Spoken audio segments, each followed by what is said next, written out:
Kanchanabja, Prabhuji. Hope you're well. So today we're going to continue with our class on Canto 8, Withdrawal of the Cosmic Creation. And Prabhuji will give a class on Chapter 18, Lord Vāmanadeva, the Dwarf, Incarnation. Hare Krishna. Welcome to you. Haribol. Hare Krishna, Dhamendra Prabhu, thank you so much for inviting me to be here. It's always nice to be in this Bhagavatam Sangha. So thank you for your invitation and the opportunity to discuss Srimad Bhagavatam today. So it's chapter 18 of Canto 8. And these, just to remind me, you're having these every week, right? These classes. So you had chapter 17 last week. Was it 2 Correct. weeks? Every week. Yeah, it's weekly, and on Tuesday we go through the verses basically. Okay. So you've done the reading of the verses already. Yeah, but not the purports. Sure. Okay, so then we'll just discuss maybe do a brief discussion of the chapter and then open it up for questions and comments and any reflections everyone has. So shall I chant the Mangala Charan, or is that already done? I chant Mangala Charan? Yeah? Okay. Om Gyantimirandasya Gyananjana Shalakaya Chakshur Unmilitam Yena Tasmai Shri Guruve Namaha Shri Chaitanya Manobishtam Stapitam Yena Bhutale Swayam Rupa Kadamayam Dadati Swapadantikam Vandeham Shri Guru Shri Yuta Padakamalam Shri Gurun Vaishnavam Scha Shri Rupam Sagrajatam Sahagana Raghunathanvitam Tam Sajivam Sadvaitam Savadutam Parijana Sahitam Krishna Chaitanya Devam Shri Radha Krishna Pada Sahagana Lalita Shri Vishakhanvitam Scha He Krishna Karuna Sindhu Dinabandhu Jagatpate Gopesha Gopika Kanta Radha Kanta Namostute Tapta Kanchana Gaurangi Radhe Vrindavaneshwari Vrishabhanu Sute Devi Pranamami Hari Priye Vanchakalpa Tarubhyascha Kripa Sindhubhya Evacha Patitanam Pavanebhyo Vaishnavebhyo Namo Namaha Shri Krishna Chaitanya Prabhu Nityananda Shri Advaita Gadadhara Srivas Adi Gaura Bhakta Vrinda Hare Krishna Krishna Krishna Hare Hare Hare Rama Rama Rama Hare Hare. Thank you very much. So chapter 18 is all about Lord Vāmanadeva. In the previous chapter, the Lord agrees to become Aditi's son, and he says he will come. And in chapter 18, he comes as the dwarf incarnation, Vāmana. He comes in chapter 18. Thank you, Sadhvi Mataji, for switching on your camera. It's really nice to see you. Hare Krishna. And if anyone else would like to reveal their personal form, that will be much appreciated. Also, no pressure, but if you can, it's always nice to see the assembled devotees. Hare Krishna. Hare Krishna, Shraddha Mataji. If you're in your pajamas, I understand. You might not want to switch on the video, but it's always nice to see the devotees if you can. No problems if you can't, that's also okay. So in chapter 18, we have the appearance of Lord Vāmanadeva. So Lord Vāmanadeva appeared in the month of Bhadra on the Dwadashi, and also known as Vijaya Dwadashi, very victorious, very happy Dwadashi day. He appeared around noontime, and he appeared to help to help the demigods, because the demons had control of the universe. Vamanadev, he comes, and when he comes, just like when the Lord appears, it's a very grand introduction, a very grand celebration, and that's what we hear in the beginning of the chapter, that Vamanadev appears, and he appears with in his four-armed form, and he has the conch shell, the club, the disc, the lotus flower. He's dressed in the yellow garments, and he's just dressed as the Supreme Lord. He's showing that he is the Supreme Personality of Godhead. When he's born, he's already got, he's decked up, he's got the jewelry, he's got his nice shark-shaped earrings, he's got a nice helmet on his head, armlets on his arms, a belt on his waist. It's all there. Everything's there, decorating his lotus feet, as it says. So the Lord has appeared. He's got a beautiful garland. He's just ready. He's just ready. He's ready to do what he's come to do. Prabhupada explains in the purport, Janma Karma Chame Divyam, that when the Lord appears, he appears and he shows his transcendental activities. So this is described in chapter 4, text 9 in the Bhagavad Gita. And the Lord, he appears in this world. He displays his transcendental activities, and it's for us when we can grasp that the Lord's appearance, when he appears, he doesn't appear as like us. He doesn't have a material body. He has a spiritual body. And when we can appreciate that, when we can acknowledge that, when we can understand that, then what does the Lord promise us? The Lord promised us that we will never have to take birth again in this material world. So that's the promise. Krishna says that to Arjuna in chapter 4, text 9. So we are getting to hear about the Lord's incarnations. And when we get to hear about the Lord's transcendental incarnations, and we have faith in the Lord's transcendental appearance, and we become mesmerized by the wonderful activities of the Lord, then what happens? Then we get a taste. We get a taste. Wow, Krishna's so amazing. Krishna's so beautiful.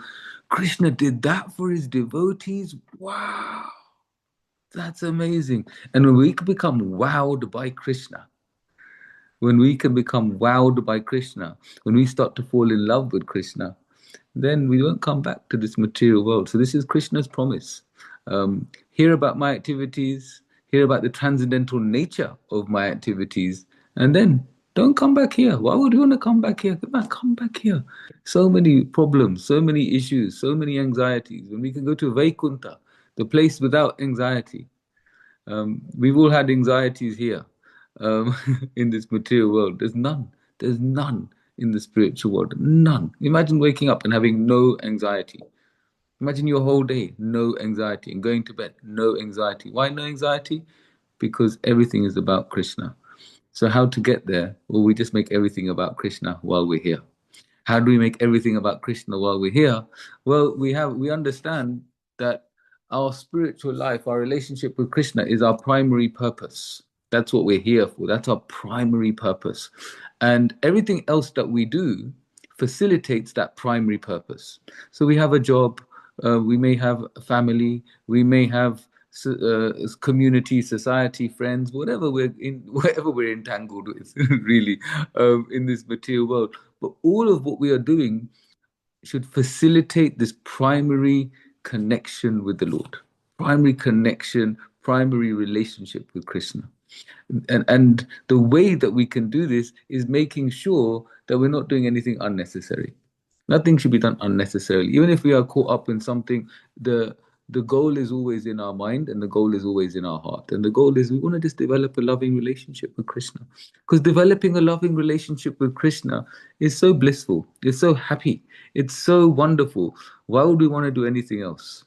So the devotees, we go to Vrindavan. And when we go to Vrindavan, the reason we go on pilgrimage is so that we can appreciate and acknowledge Krishna for being Krishna. He's just a beautiful boy.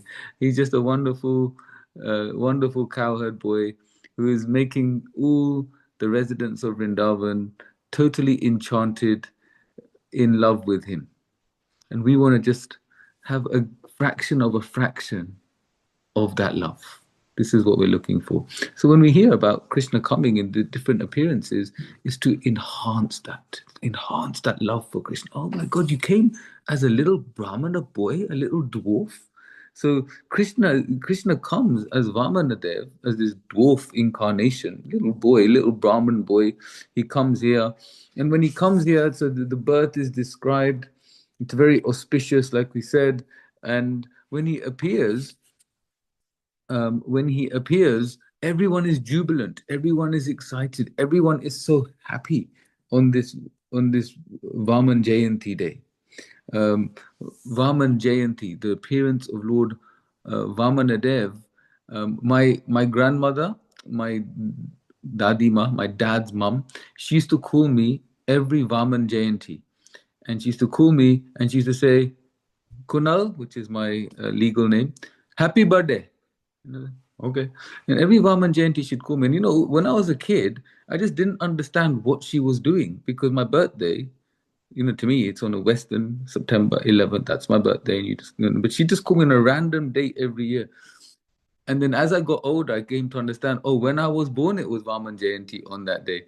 So my grandmother very kindly always remembered the Vedic day, and she'd always call me on the Vedic day. But I never understood it till I was like in my 20s. Why is she calling me on this day? So then I quite got attracted to Vāmanadeva. But I was born on the same day as Vaman Jayanti. Haribo.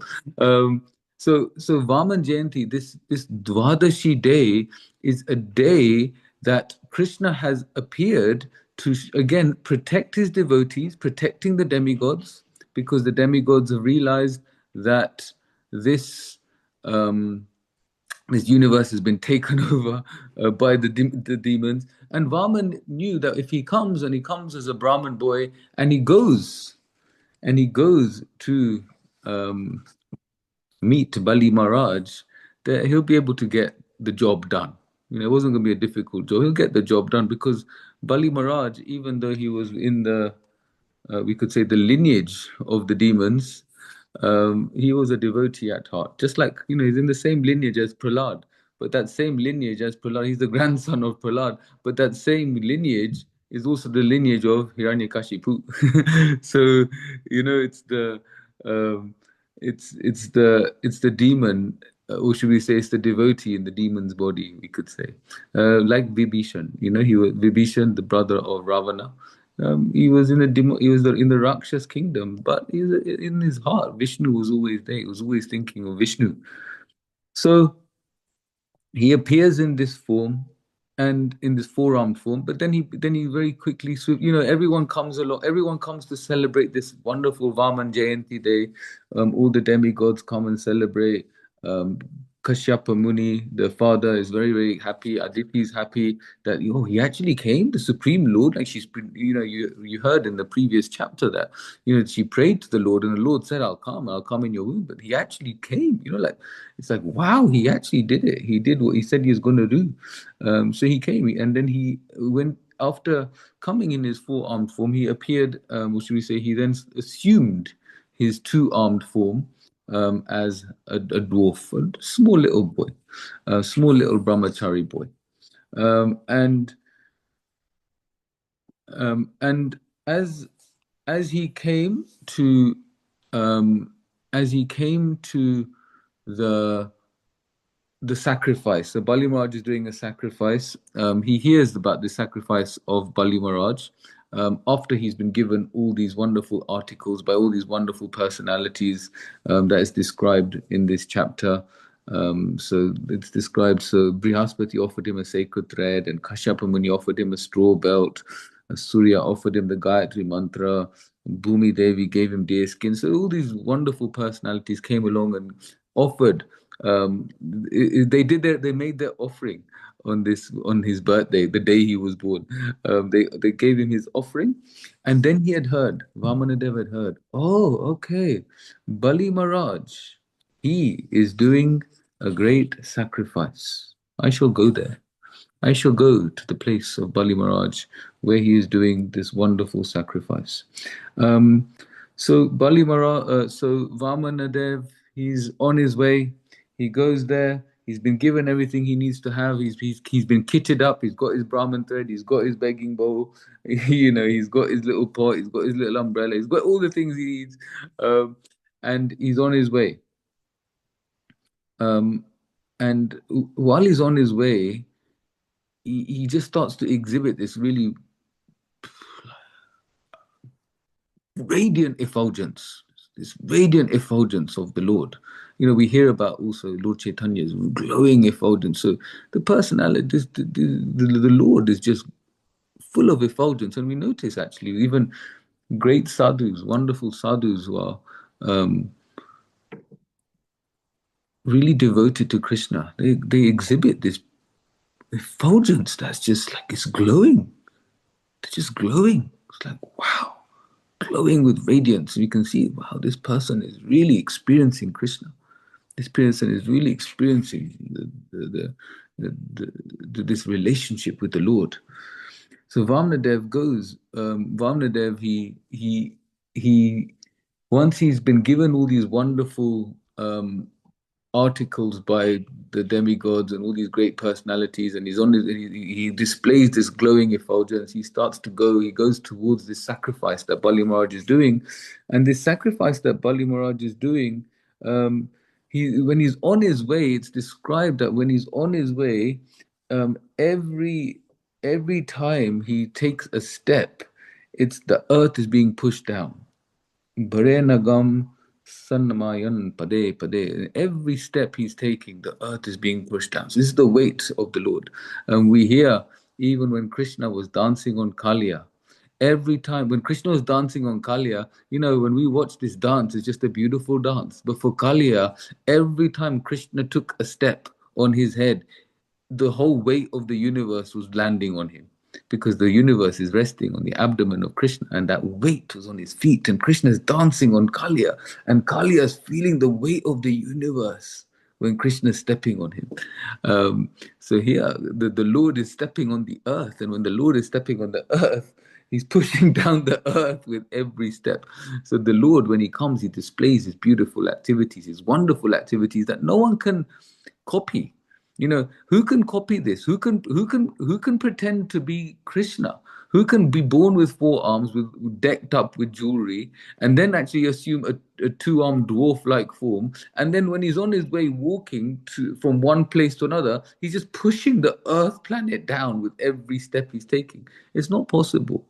It's not possible. So when we have these people saying, "I'm God," ask him if he can do what Vāmanadeva did. Not possible. Ask him if he can come out of a pillar and be half a man and half a lion. Not possible. Ask him if he can lift a mountain with his pinky of his left hand. Not possible. They can't do these extraordinary activities. So then we know, okay, this person is not God. Anyway, we know anyway, because we follow the Shastra, and the Shastra tells us the next incarnation is not coming anytime soon. Kalki is coming at the end of Kali Yuga. No one is due before Kalki. And Kalki is coming in 427,000 years. So we got, we're not going to be here. Hopefully, we're out of here by then. Hopefully, we can just get out of here in this life, if not in very, very, very, very not too distant future lifetime, and not that we are here in 427,000 years' time. So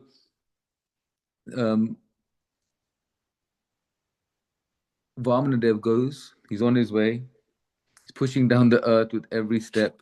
The priests are there performing this sacrifice. And when they see Vāmanadeva's effulgence, oh my God. Oh my God, they see his effulgence, and suddenly they feel that they don't have any. It's like it says in the Bhagavatam, they were robbed of their splendor. All the priests there, so they, like we said, the priests also have this glowing kind of effulgence. Well, all of that felt like nothing when they see the effulgence of the Lord, when they see Vāmanadeva walking, and they go, "Oh my God, who is this person? Who is this person?" And the Vāmanadeva is going there, and Bali Maharaj sees him, and he receives him with a very hearty welcome. He says, very heartily receives him. He says to Bali Maharaj, welcome, welcome. So, he gives him a very good welcome.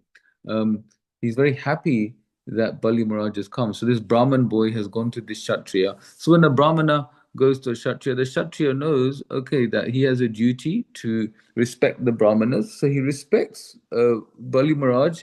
He gives Vāmanadeva with lots of respect. He worships him.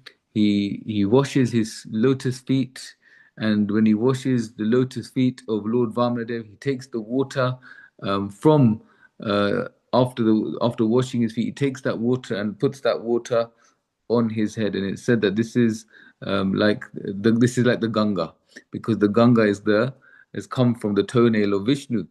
And Vāmanadeva is not different to Vishnu. And after washing his feet, that water is the Ganga. And so he puts the Ganga on, Bali Maharaj puts the Ganga on his head, or should say, honors the Ganga on his head after washing the lotus feet of Vāmanadeva. So it's so important, isn't it, to when a guest comes, how do we welcome them?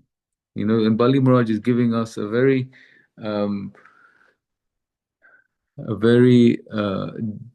should we say, exemplary lesson how to treat a guest when they come to your home. And Bali Maharaj comes, Vāmanadeva comes. Yes, you've come. Let me wash your lotus feet. Now, we may not wash everyone's feet when they come to our house. You might imagine someone comes home and you just have your little hose there and you wash their feet. They might think, what's going on? So let's describe, what can we do? We can always do something. We can offer them a seat, offer them. So it said we can do three things. Even if the most basic things we can do, offer them somewhere to sit, offer them some water, and offer them some pleasing words. The three nice things we can do when a guest comes. Now we can do more than that, but this is the minimum basics we can do. Have a seat, have some water, and hear my nice words that I offer to you. Not, oh my God, why did you come? Or why didn't you call? In the West, it's like, like where we are here in London, it's like someone knocks the doorbell. We're like, what's happening? No one called. No one said they're coming. Why is anyone knocking my door? We get so alarmed. Oh, who's here? Who's here? So, uh, so Bali Maharaj is saying, okay, even if there's an unexpected guest, how to welcome them, and when a guest comes, if we then want to really show some deep respect, this is like what Bali Maharaj shows here.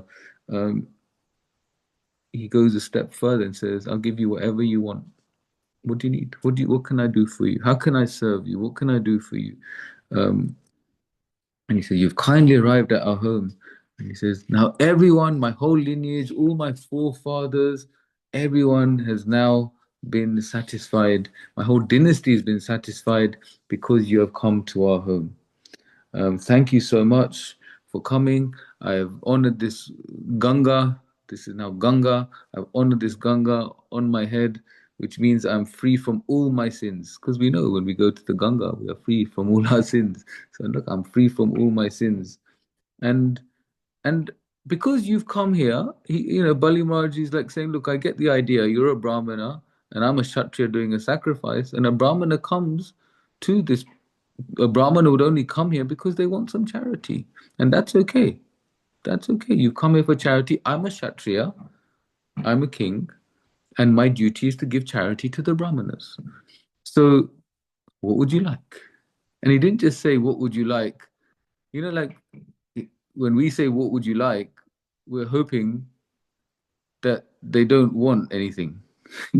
It's like the other day I was on the tube and I was sitting down and a mother came with a child onto the train and there was a seat next to me and the child sat next to me. And then I said to the mother, would you like to sit? But in my head, in my heart, I was thinking, I hope she says no. And I'm being honest. Like, I wish I could just say that I meant it with all my heart and I was ready to just offer, but I offered as a matter of duty. I did it with duty. I could say there was some duty, there's the little boy, maybe the mother wants to sit. And luckily, like I say, luckily, see, my head is still like that. She said, no, no, no. I said, are you sure? She said, no, no, it's fine. But so the mood wasn't of bhakti, the mood wasn't of devotion. The mood was, okay, this is the right thing to do, some a morally right thing to do.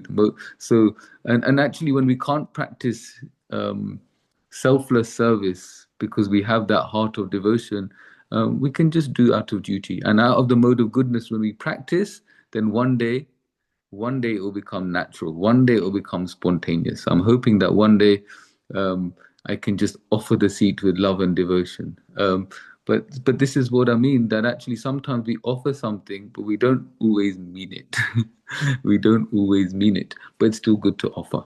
Because when we still offer, and then when we have the opportunity to do that service, we will still do it with a good heart. So if she said, "Yeah, I want the seat," even though I was hoping she said no, if she wanted the seat, I would have got up and I would have happily given it to her, and I wouldn't have had any vengeance in my heart. I wouldn't have felt bad. There's been times, of course, before that I have given my seat. Someone walks in, they're pregnant, and, would you like my seat? That happens, and it's not like I'm, oh my god, oh my god. But what happens is, as we purify ourselves, it'll become natural to want to serve. We'll want to serve. We'll want them to take the seat. And Bali Maharaj, when he sees Vāmanadeva, he wanted to serve him. He wanted to serve him with devotion. It wasn't just for the sake of duty. There's always something beyond duty. And beyond duty, there is love and devotion. It's not just a matter of because this is the right thing to do. When we do some service, there's the modes. There's the doing service in the mode of ignorance. We can do it with some vengeance. Gotta do it, and you just do it. Do it angrily. No one else is going to get up for them. I'll have to get up. Then there's mode of passion. Mode of passion. If I get up and give my seat to this lady, then she will think I'm a very good person. That's mode of passion. I want something in return, even if it's something subtle. I want something in return. So that's mode of passion. Mode of goodness, which is probably what I could say I was trying to do. I wouldn't say I was naturally mode of goodness. It's always a mix. But mode of goodness this is the right thing to do. There's a little boy here. Here's the mother. Let them. They should sit together.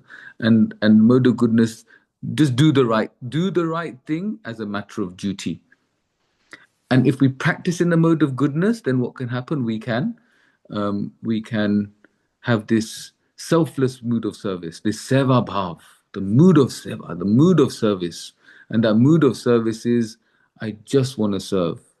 I just want to serve. I just want to be a servant. I see Krishna in everyone's heart. Pandita samadarshina. A sage sees everyone with equal heart. Why? Because they see Krishna in everyone's heart. They see Krishna in everyone's heart. And we see Krishna in everyone's heart. We just want to serve everyone. We just want to be this instrument of service, an instrument of spiritual upliftment to everyone. And Bali Maharaj is saying, look, whatever you want, you can have it. You are the best of those who are worshipable. Do you want a cow? I'll give you a cow. You want gold? You want a furnished house? You want palatable food and drink? A daughter of a brahmana for your wife? Do you want a wife? Do you want a village? Do you want elephants, chariots? Anything you want. And he's not just saying it. He's not just saying it. He's not just giving lip service. He means it. He means it. And I don't want to spoil it by getting into the next chapter, which is like where it gets really exciting. But when you get to the next chapter next week, we see he means it so much. He's ready to reject his guru to do this service. So, and I'm not going to say much about the next chapter, because that will happen in the next chapter with Shukracharya, the guru. But what's happening here is this seva bhav. I just want to serve. I just want to serve. It doesn't matter what happens to me. I just want to serve. So when there's the story of the gopis and Krishna, and Krishna has a headache, and Krishna has a headache, it said, okay, the only thing that's going to cure you is the dust of the lotus feet of the Brajbasis. And then no one wants to give the dust of the lotus feet because they're like, if Krishna has the dust of my lotus feet, I'll go to hell. It's like, you go to hell. Krishna's having the dust of your lotus feet. You're going to go to hell. You're going to have to suffer in hell. And when the gopis hear Krishna has a headache, they're like, yes, the dust of take the dust of my lotus feet. No problem. If I have to go to hell, I'll go to hell. But I want Krishna's headache to go away. I want Krishna's headache to go away. And if that means I have to go to the hellish planets, I'll go to the hellish planets. So this is the seva bhav, the love that they have for Krishna. Now, how can we develop this love? How can we develop this love? We can develop this love by, Bhakti Tirtha Swami. He speaks about removing a thorn with a thorn. Even Prabhupada talks about this. So once when the disciple says to Prabhupada, I don't feel like bowing down. What does Prabhupada say? Bow down anyway. So it's like you're removing a thorn with a thorn. What's the thorn? Well, the thorn is that the person doesn't want to bow down. How are you removing it with a thorn? Because you're getting them to bow down, even though they don't want to bow down. So in one sense, you're getting them to do something that they don't really feel like doing in the heart. They don't really feel like bowing down. But Prabhupada's saying, just bow down. Just bow down. Why? Because by getting into that culture of bowing down, one day you'll bow down and you'll mean it at the same time. So, but Bhakti Tirtha Swami, he's such a radical sadhu, a sadhu who could see beyond what anyone else could see. And what Bhakti Tirtha Swami speaks about is we can go deeper by taking out the thorn of pretense with some loving pretense. And what he speaks about is actually we are always pretending. We're always pretending. We're always pretending because we're seeing this illusory world as the be all and end all. And we're getting so caught up in what's happening, right? Problem with this person, problem with that person. I've got this issue, that issue. I can't believe this person said that. I can't believe that person said that. I can't believe that person did that. And they did that. And they're meant to be a leader of the movement. They've got this high position and, we just get so worked up. And we get so caught up. We get so caught up that our mind starts reeling. And then what happens sometimes is we see the lower nature of another person, and that brings out the lower nature of ourselves. And then what happens? Lower nature and lower nature combine and creates chaos. So Bhakti Tirtha Swami speaks about removing a thorn with a thorn, and the thorn is have this pretense that every single person that you interact with has deep love for you. Just imagine that every single person you see, you meet, you speak to, you interact with has deep love for you. How would you then relate to that person? Then when you relate to that person, imagining and thinking that this person has deep love for you, you're going to speak to them so lovingly, so kindly, so compassionately. And then imagine everyone was just doing that for everyone. Imagine the whole world was doing that. And then when we can just imagine the whole world pretending they really love each other and they're speaking to each other in such a way, what's going to naturally happen? They're going to start loving each other. Can you imagine this, the upliftment of the society, the world, the consciousness of everyone, if everyone just treated everyone in this loving way? So he's saying, yeah, maybe it's pretense, but actually it's not pretending, because what we're doing is we're uncovering the real natural identity of the soul, because the soul is naturally loving. The soul is naturally loving. So all we're doing is we're pretending because we're not feeling something. We might not be authentic in one sense, but actually we are being spiritually authentic, because what we're doing is we're acting on the platform of the soul, because the soul is Satchitananda, the soul is deeply loving. And what we're caught up in is just covering that love. What we're the illusion we're caught up in is covering the love that we have. If we have that love and connection to Krishna, we'll naturally have that love and connection to everyone else. And Bali Maharaj, when he sees Vāmanadeva, he says, I'll give you whatever you want. Whatever you want, just ask it of me. I don't mind. I don't care. I just want to please you. So this is something we can take away from this chapter. Can we imbibe this seva bhav? Can we imbibe this seva bhav? Can we treat a guest we do not know that's coming with respect and have this seva bhav? So I will maybe stop here and invite devotees to share their thoughts, reflections, anything you'd like to discuss. Okay, thank you so much. Hare Krishna. Hare Krishna, Prabhu. Thank you very much. We've got the question raised already. Shakti Prabhu, would you like to ask your question? Haribol. Hare Krishna, Dhamma Pranams. I've got a question. Well, it was a question / thought. When you were talking about the examples you gave of the motivations of action, specifically, when you're on the seat on the tube, and then you can go the seat in the mode of goodness, in the passion, or ignorance. I was just thinking about with Balu Maharaj in this pastime. His motivation was selfless. He was transcendental in that moment, I think, to give so much away in donation and just please the Brahman, right? The guest. Now, on the flip side, there's another part of his dharma, which is, as a king, he needs to maintain wealth and resources for the benefit of his citizens. And we all know the pastime where he ends up giving away so much to Vāmanadeva. Is that not some kind of area of conflict? Because he's given to a Brahman, there's a higher purpose there, it's transcendental, of course. But then on the flip side, his citizens have actually just lost everything and they're relying on him. In other texts in the Vedic scriptures, the king is observed and seen to be a representative of God. He's such an elevated, responsible position. And so is there not that kind of, what's the word? The conflict of duty? Yeah, there can be I've got an echo somewhere. Sorry, two devices, that's all. Yeah, so I think it's gonna so I think thank you for your question. It's really interesting, isn't it? When there can be a conflict of duty, like what should I do? What is the right thing to do? And in one sense, the whole of Mahabharata is what's the right thing to do. We always hear, what's the right thing to do? And ultimately, what became the right thing to do is to surrender to Krishna.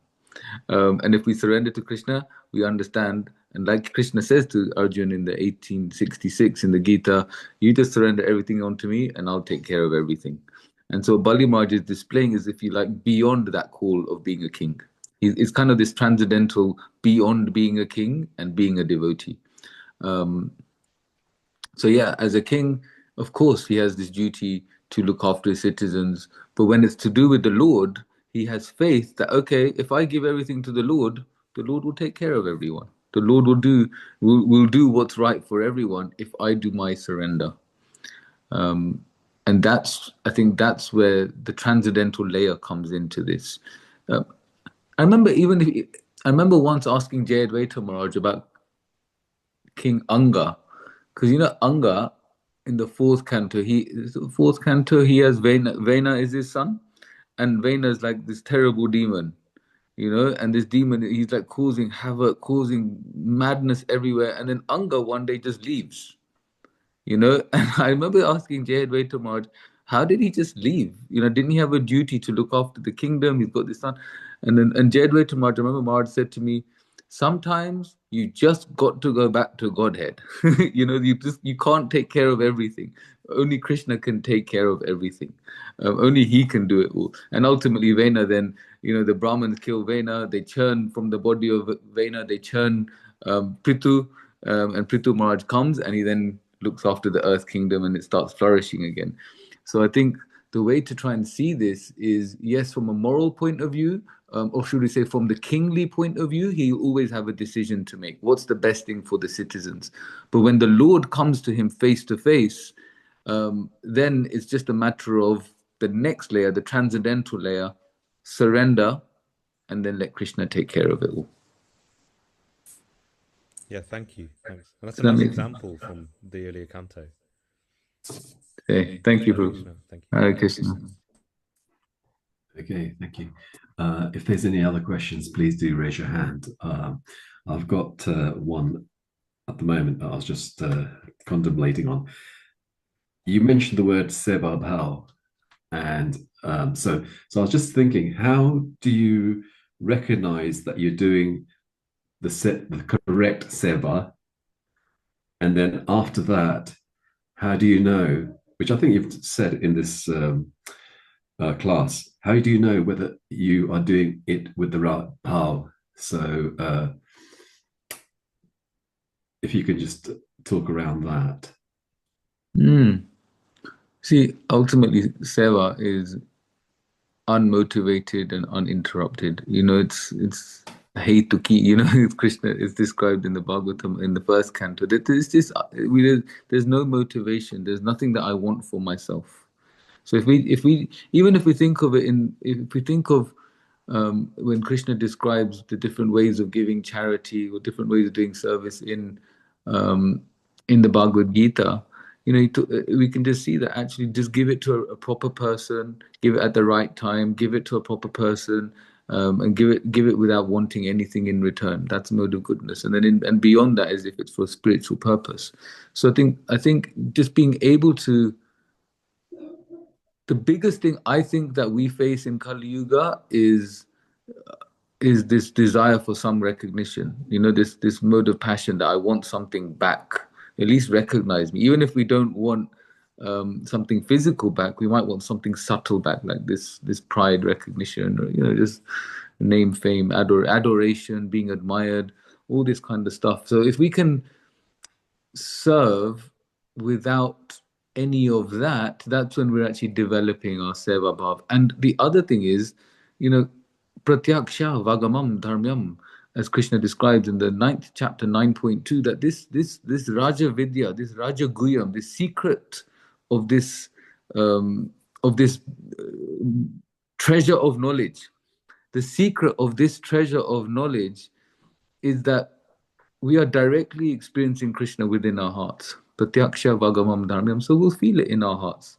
When we're doing service uninterrupted, unmotivated, with a selfless desire, we'll feel it in our hearts. We'll feel pleased. We'll naturally start to feel pleased. One way of knowing if Krishna's pleased with you is if you are generally feeling pleased yourself. If you're generally feeling pleased, it's because Krishna's pleased with you. Krishna within the heart is pleased with you. So we can just become aware. Just check in with ourselves. Be aware. Okay, this is the feeling. This is how I'm feeling. And if I'm feeling like this, then yes, Jay, it's all going right.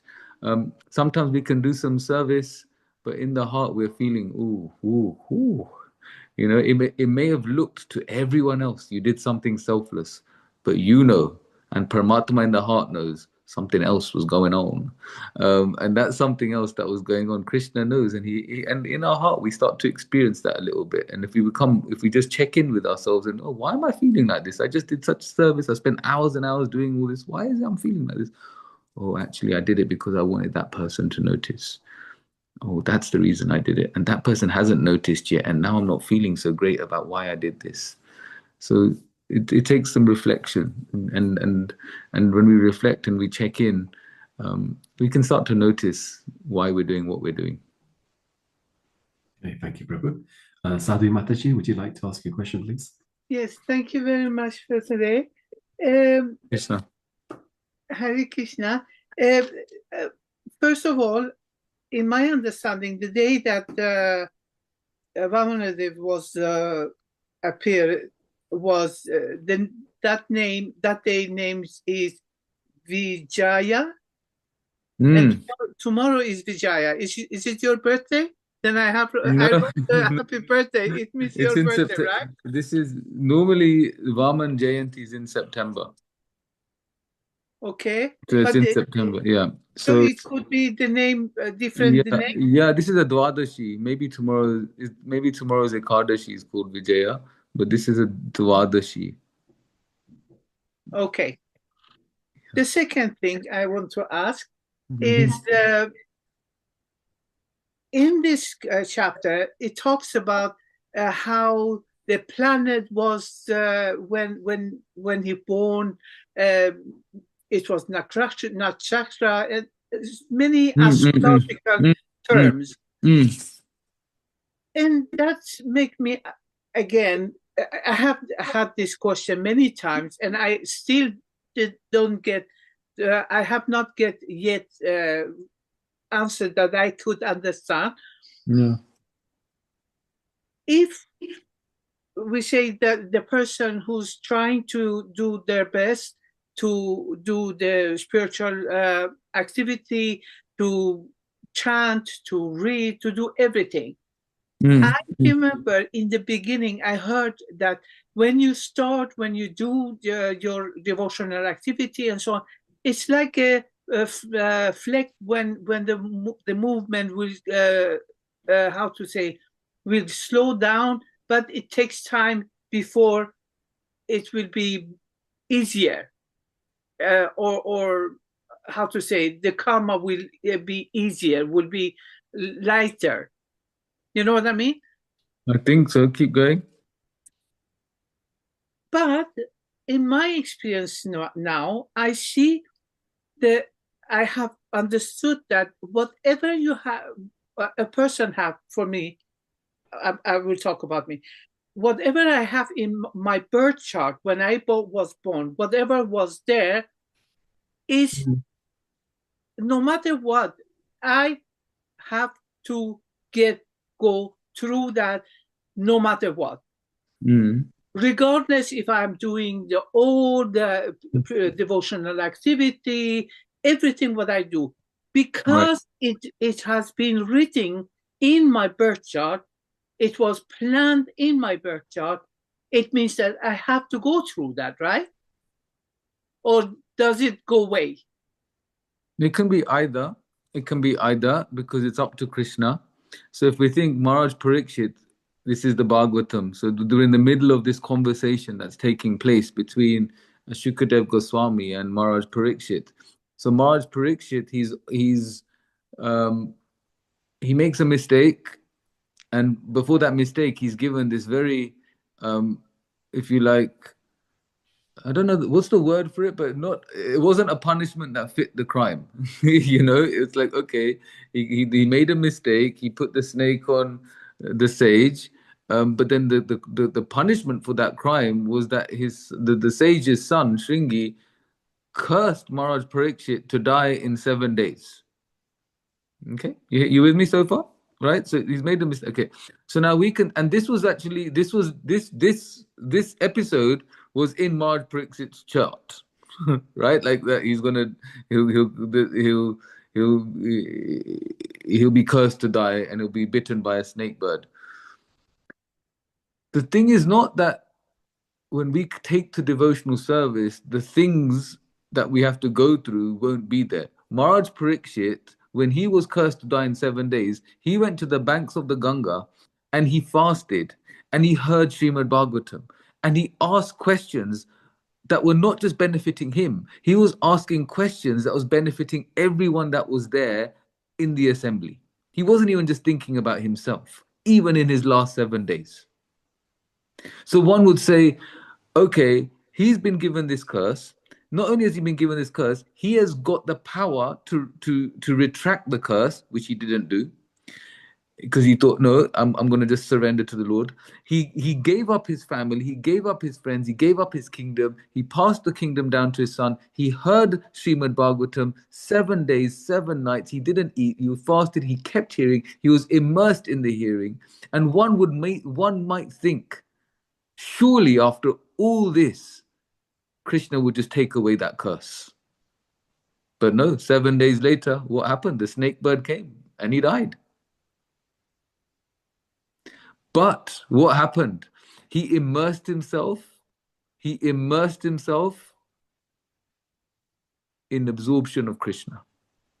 So it's not that necessarily what's in our chart will be taken away.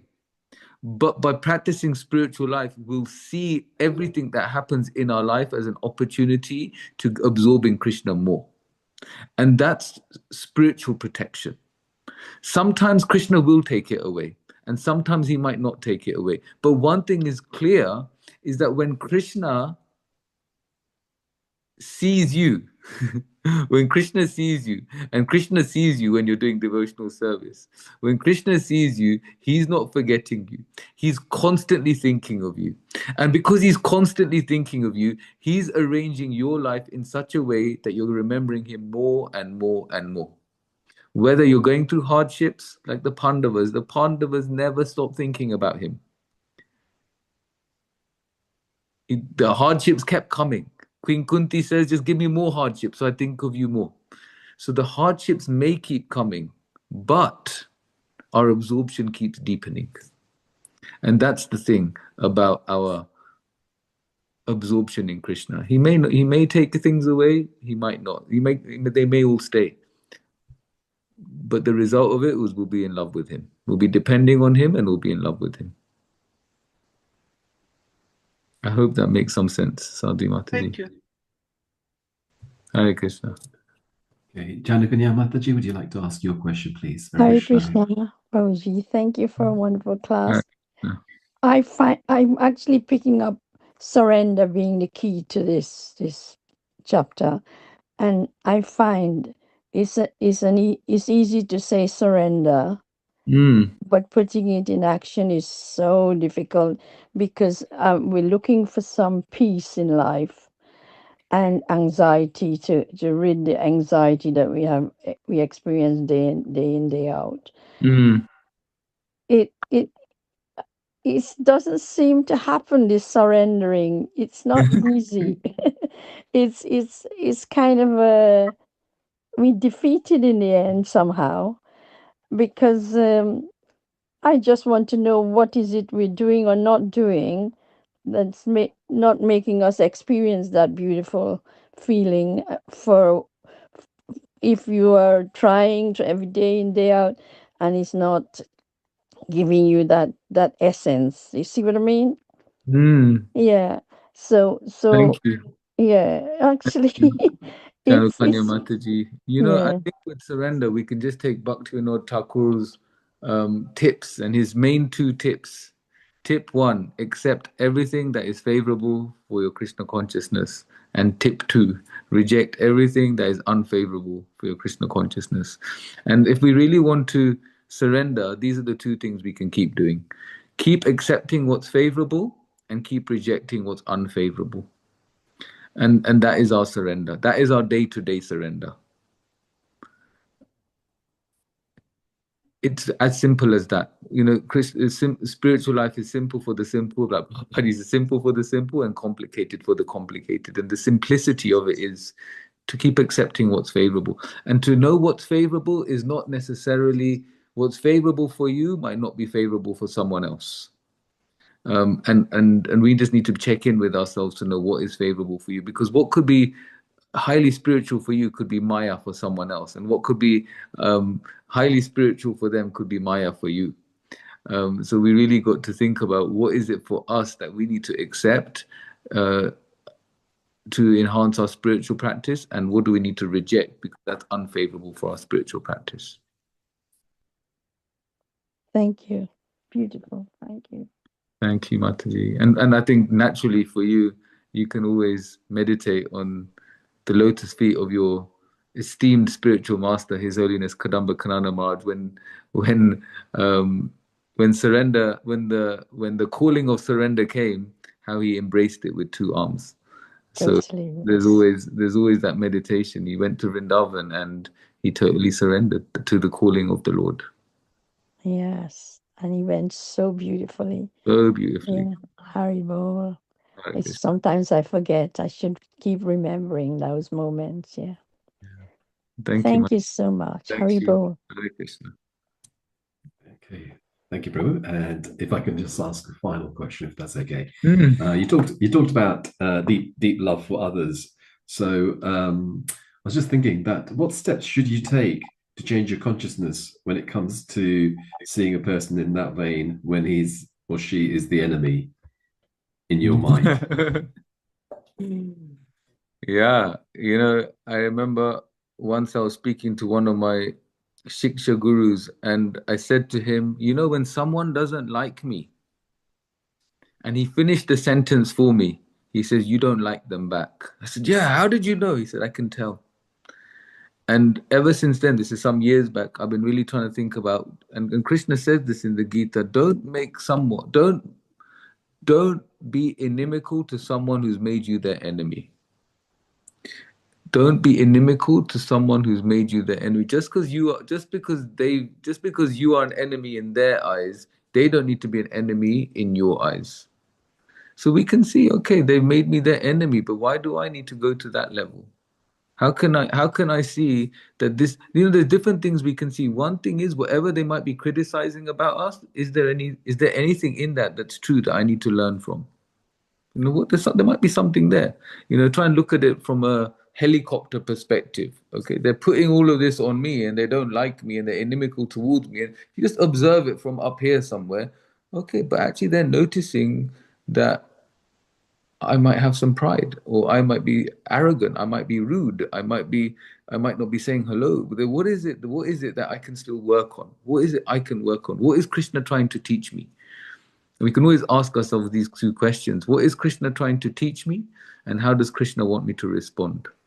And we can see, okay, if we just think back to taking out the thorn with a thorn, to get rid of animosity, it's not going to be by also becoming inimical. The way to do it is, okay, how can I see that this person really loves me? How can I treat them?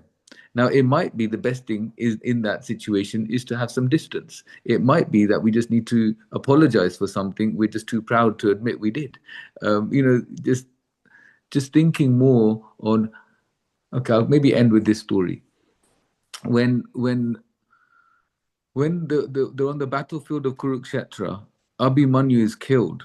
Abhimanyu is the son of Arjun, and he's killed because of the Kauravas doing this, putting Abhimanyu in this Chakravyuha, in this military formation. Abhimanyu knew how to get in, but he didn't know how to get out of this military formation. So what was meant to happen is that Bhima and Yudhishthira,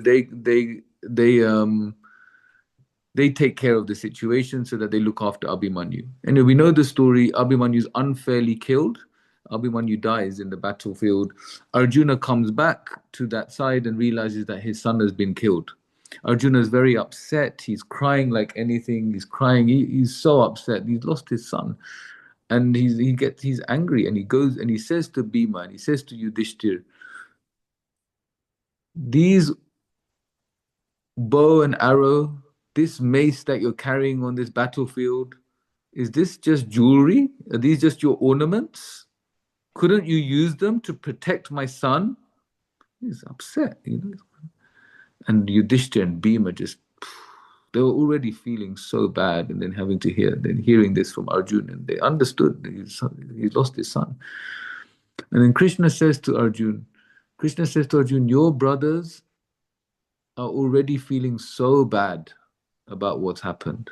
They're already distraught because Abhimanyu is just like a son to them.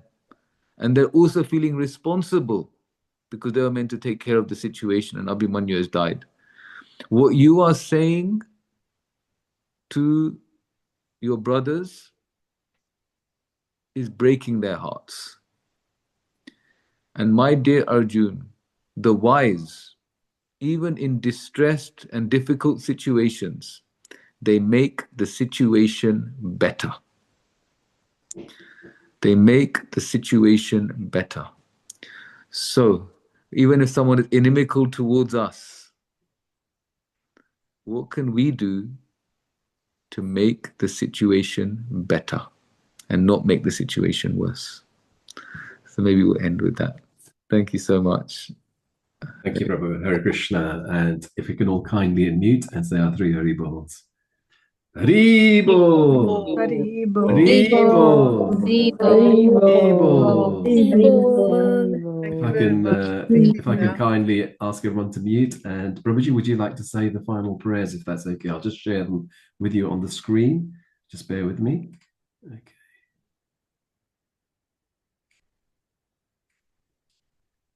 Okay. Thank you, Prabhu. Hare Krishna. Vanchakalpatarubhyascha kripa sindhuvya eva cha patitanam pavanebhyo vaishnavebhyo namo namah. Kantaraj Srimad Bhagavatam ki jai, Ananta Koti Vaishnavinda ki jai, Srila Prabhupada ki jai.